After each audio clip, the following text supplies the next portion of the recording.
என்ன கதையை சொல்லி ஒரு பசுமாடு வந்து நம்மளுக்கு பால் தருது.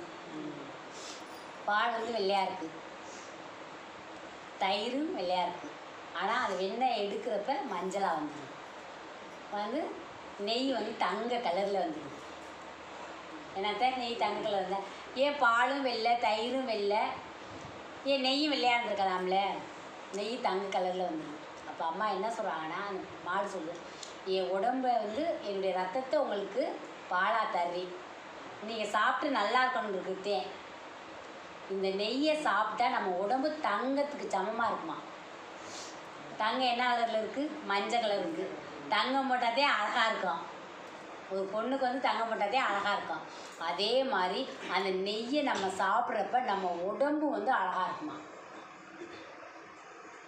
அவளை பாருங்க அப்படியே பளிச்சுன்னு தெரிகிறாங்க அப்படின்னு சொல்லுவாங்கள்ல, அது மாதிரி இந்த நெய்யை சாப்பிட்றப்ப நம்ம உடம்பு தக நல்லா எந்த நோயும் இல்லாமல் இருக்கும், அழகாகவும் இருக்கும். உடம்புல வந்து எந்த நோயும் இருக்காதான்.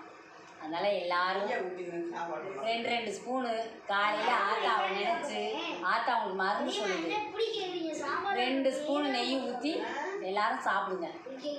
தங்கத்துக்கு சமமாக இருப்போம்.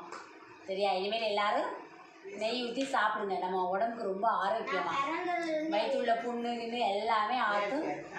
அதில் சத்து நிறையா இருக்கான். ஏன்னா மாடு வந்து எல்லாத்தையும் சாப்பிடுது, அது எல்லா மருத்துவத்தையும் சாப்பிடுது.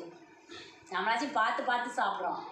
அது பூமியில் விளையிற எல்லா தரையில் இருக்கிற பூராமே சாப்பிட்டு வருது. அதனால் அதோடைய பால் ரத்தத்தை ஊற்றி நம்ம கொடுக்குறப்ப அது மருத்துவ குணமாக மாறுது. அதனால் அந்த நெய் வந்து நம்மளுக்கு வந்து மருந்தாக பயன்படுது. வாய்க்கு ருசியாகவும் இருக்கும், சாப்பிட நமக்கு மருந்தாகவும் இருக்கும். அதனால் எல்லோரும் நெய் சாப்பிடுவாங்க. முடிஞ்ச வரை ஒரு நாளைக்கு 1 ஸ்பூனோ 2 ஸ்பூனோ நெய் உங்கள் சாப்பாட்டில் கலந்துக்கங்க. உடம்பு ஆரோக்கியமாக இருக்கும், நல்லா வலுவாக இருக்கும், தெம்பாக தைரியமாக இருக்கலாம். சரியா? அம்மா சொல்லியிருக்காங்க, எல்லோரும் நெய் சாப்பிடுங்க. சரியா?